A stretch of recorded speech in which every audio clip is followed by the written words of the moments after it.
கவனம்னு ஒரு தலைப்பு எடுத்துன்னு எதனா கவனத்தை பற்றி பேசினான்றீங்க. இந்த வீடியோ வர நம்ம வர கவனமாக பார்த்துருந்தோம். சரி வேஸ்ட் பீஸ்ன்னு ஏற்றி போயிடுவான். என்ன அர்த்தம்னா உஷாராக கவனிச்சிருங்கன்னு அர்த்தம்.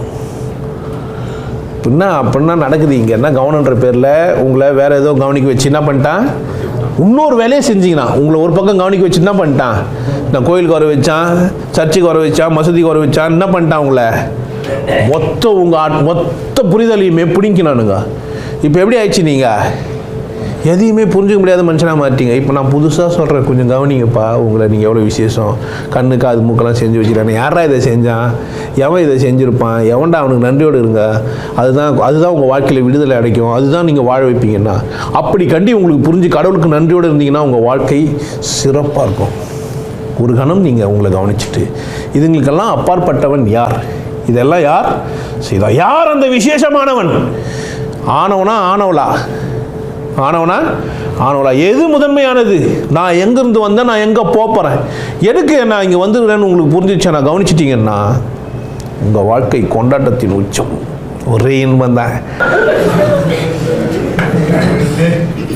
இல்லை கவனிச்சதான் இதெல்லாம் பேச முடியும். நீங்கள் இதெல்லாம் என்ன பண்ண தான் பேச முடியும், கவனி இல்லைண்ணா. இப்போ நீங்கள் கவனமாக இருக்கிறீங்களா இல்லையா? இப்போ ரொம்ப கவனமாக இருக்கிறீங்க. என்னன்னா எங்கெங்கே பேசுகிறாருன்னு குறிப்பேன்.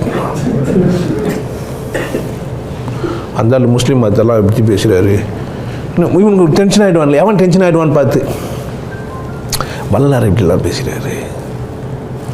சார் ஒருத்தர் வந்து கேட்குறாரு, நீங்கள் எல்லோரையும் கலாச்சி ஊற்றுறீங்க கரிசி, ஆனால் எங்கால மட்டும் நீங்கள் கரிசி ஊற்றவே இல்லை.